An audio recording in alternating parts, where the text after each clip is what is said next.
我去新西兰瓦纳卡寻找我的孤独树，它真的比我想象中小的有点多。朝圣途中看到有人在湖边远程办公，这让他爽的。Hello， 大家好，早就种草了新西兰的瓦纳卡湖，特别是湖中的孤独树。瓦纳卡湖清澈见底，四周环绕着雪山，简直是天然的明信片。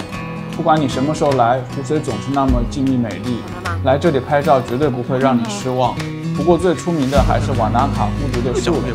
下了车沿湖走到这里大概要20分钟。这个树独自在湖中央，是无数摄影爱好者的必打卡之地。可能是我期待值太高了吧？我想这个树应该会非常的巨大，但其实是非常小的一棵，还是有点失落的。可能每个喜欢拍照的人都有寻找自己心中孤独树的情节吧。这次有幸去新西兰，那必须去朝个圣。从皇后镇过去开车大概要1个小时，可以自驾也可以坐大巴，但是大巴好像一天就只有1班。不过大巴的时间还是挺好的，早上去，下午回，基本时间是够的。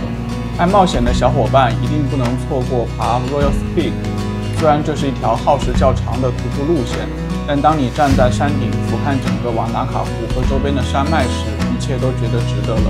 我们当时其实挺想爬的，但是时间不够，只能用无人机看看了。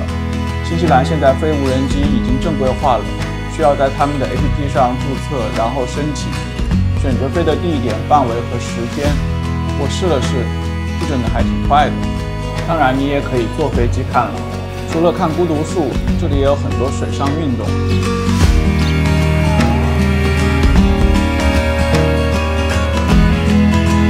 最开心的莫过于女朋友陪我解锁了骑水上自行车向雪山进发的成就。看看我们的小轮车，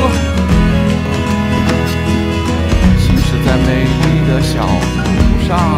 中午吃了个盒饭，名字 Slow Food Serve Fast， 这文案也是对了，翻译成中文不就是预制菜吗？不管你点什么分量，都只能点1份菜。我点了一个小份，那是完全不够吃啊！对我来说过于健康了。幸好有一家超市买了炸鱿鱼和香肠。感谢观看，快来新西兰瓦拉卡体验这片天堂吧！